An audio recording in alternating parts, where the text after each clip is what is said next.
Blessed morning, everyone. Kamusta kamo? Kamusta ayong tipok adlaw? Kamusta ayong relasyon sa atong buhing Diyos kay Jesus Christ? Aktibo pa ba? Na ako'y mayong balita kayo mga kaigsunan ko sa Isaias 44 verse 9 hangtod sa 20. Amen. Hallelujah. Praise God. Batok sa pagsimbag mga Diyos. Walay pulos ang tanang mga naghimo og mga Dios og walay hinungdan ang mga Dios nga ilang gipakabililhon kadtong mga nagsimba niini mga buta. Wala sila masayod busa maulawan sila siya nga naghimo usa ka Dios o larawan walay kapuslanan tan-awa ang tanan nga nagsimba niini maulawan. Ang naghimo niini tawo lamang, patiguma sila og pabaruga atubangan sa hukmanan ug mga lisang sila ug maulawan. Ang panday naghimog wasay diha sa baga. Masuho niya kini sa kusgan niyang bukton samtang nagbaga pa. Kung gutomon na siya, maluya siya, ug kung walay tubig nga mainom niya, kuyapan siya. Ang panday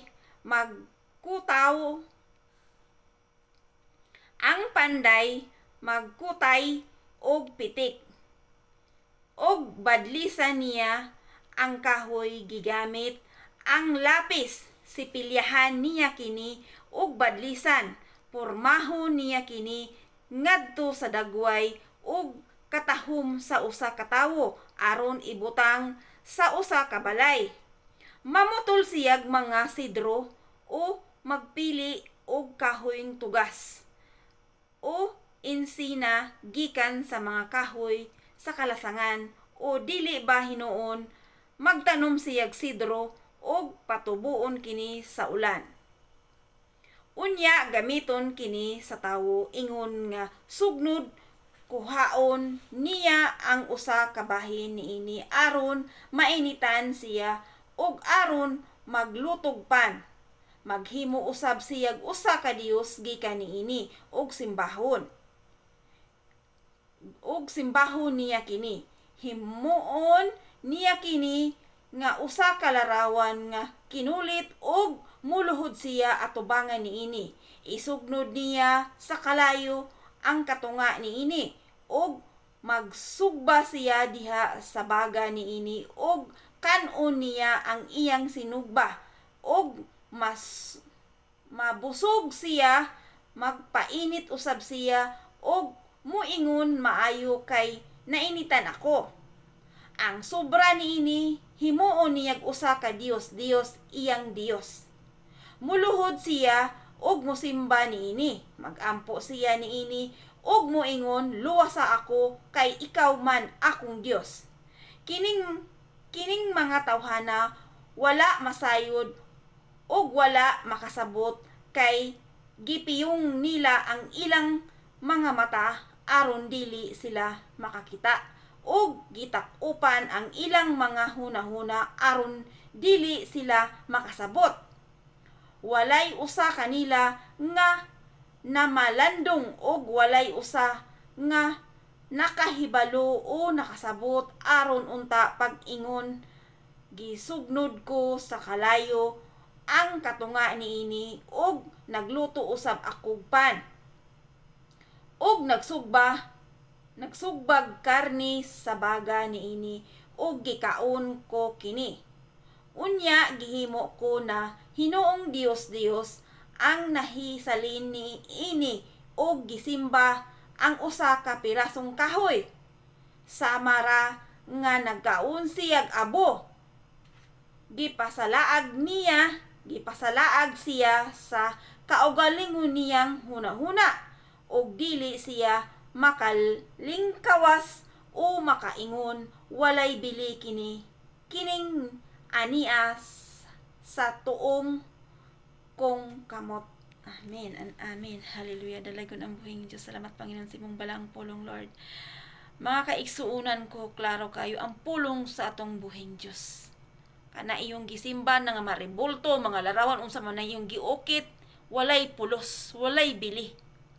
Tanawa, nag-ukit mo, Nag-ukit ang usa ka tawo. Nagkuha siya kahoy, nagputol siya kahoy. Iyang gipurma. Kuha siya lapis, iyang gikulitan. Iyang gipurmag tawo. Tapos ang sobra ana, iyang isugnod. Tapos kung nagbaga na pud na, magsugba siya karne, ug magluto siya pan. Pagkahuman ana, magpainit na pud siya. Tapos ibuya na pong simbahon. Iyang ludhan-ludhan. Iyang ludhan-ludhan ang katong mga rebulto. Iyang istoryahon na luwason siya.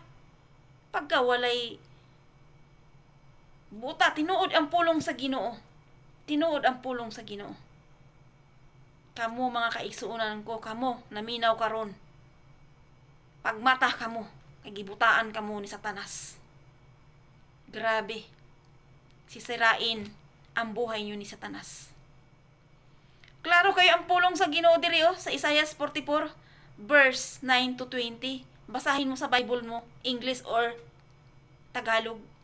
Hindi mo na intindihan mo yung Bisaya na binabasa ko. Grabe ha. Hallelujah. Grabe. Mula nung binasa ko ang Biblia, grabe, humingi ako ng tawad sa Panginoon Diyos. Patawarin ako. Sinimba, hinawak-hawakan ko yung rebulto, yung binili ko. Pinaanuhan ko pa, blessingan ko pa ng holy water. Iniisip ko yun ang Diyos. Iniisip ko ganun ang mukha ng Diyos. At kinakausap ko pa, hinawak-hawakan ko pa. Akala ko yun ang Diyos. Gumagaya din ako kasi yung sirado pa yung kaisipan ko, sirado pa. Sirado. Buta. Bungol. Sama lang ako sa sigisimba ko. Bungol, buta. Sama lang mo, anak. Mula nang nabasa ko ang Bible, nag-ampo ko sa Ginoo, sa Diyos, na dili makita.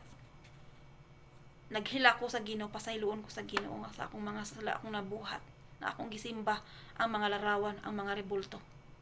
Naghimo pa ko cross stitch. Parte na akong hilak sa Ginoo, nagpakiluoy ko sa Ginoo, pasayloon ko sa Ginoo. Akong ikuha pagkaugma. Akong ikuha ang mga rebulto sa altar. Naon sa na gibulungan mong ko ni Satanas. Maluoy ka, ayaw ko maluoy ka. Wala ko nakaako og kuha. Naluoy ko, wala na ko makuha. Nagampo ko, basa ko Bible, nagampo ko sa Ginoo. Lord, tabangi ko. Hingi ako ng guide sa Panginoon. Tabangi ko na makuha na ko ng rebulto na yan, nasa altar na yan, na binili ko. At ginawa ko yung mga krustis, pinaprame ko pa, kinakausap ko pa. Na i-guide ako. Kasi iyon ang iniisip ko, yun ang Diyos. Gumagaya ba ako ba sa mga tao ba na walang alam? Salita ng Diyos. Grabing iyak ko nun. Tagal ako natulog. Madaling araw na, anong oras na natulog ko, 4:00 na ata, madaling araw. Sige ko basa ng Bible, sige ko hilak, sige ako iyak sa Panginoon. Patawarin ako sa kasalanan ko. Kinabukasan, lumapit ako sa rebulto, ni-rebuke ko. In Jesus' mighty name. Lumayas ka, masamang espiritu. Lumayas ka. Wala kang saysay, wala kang silbi. May mga mata ka, hindi ka makakita. May mga kamay ka, hindi ka makagalaw. May mga paa ka, hindi ka makakakalakad. May bibig ka, hindi ka nakapagsalita. In Jesus' mighty name, pahawa, layas! Masamang espiritu, layas, Satanas! In Jesus' mighty name. Ni-review ko na ako ang mga demonyo, ang mga masamang espiritu sa loob ng bahay.